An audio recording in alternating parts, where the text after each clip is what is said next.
Hello everyone, we hope that you're all doing okay.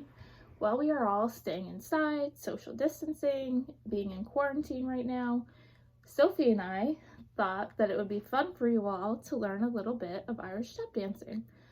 Irish step dancing is a way for you to move when you need a break from your homework, and it can be done both inside and outside if the weather is nice. So today, in our first video, we are just going to go over the basics of Irish step dancing. To start with, when you're doing Irish step dancing, it's important to have good posture. Good posture just means that your shoulders are back and you aren't hunched over like this when you're dancing. The second thing to know is that your arms need to be to your sides. So they need to be glued to your sides, and you can't have them all moving around like crazy when you're dancing. You just have them straight down. The third thing is that your hands should be in fists. To put your hands in fists, you just put your hand up.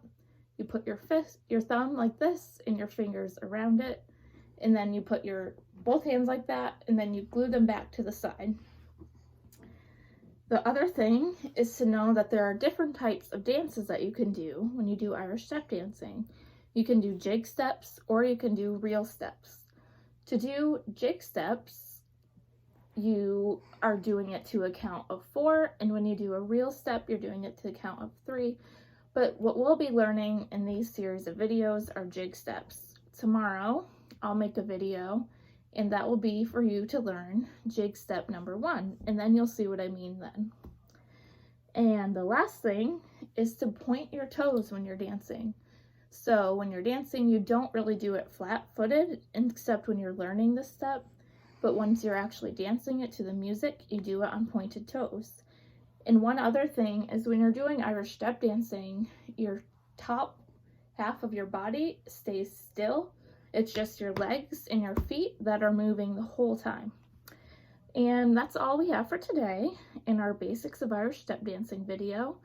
And our next video, we'll be learning jig step number 1. While you're watching that video, you can pause it so that you can practice each part of the step, or you can simply just watch it over and over again to memorize it and practice it on your own time.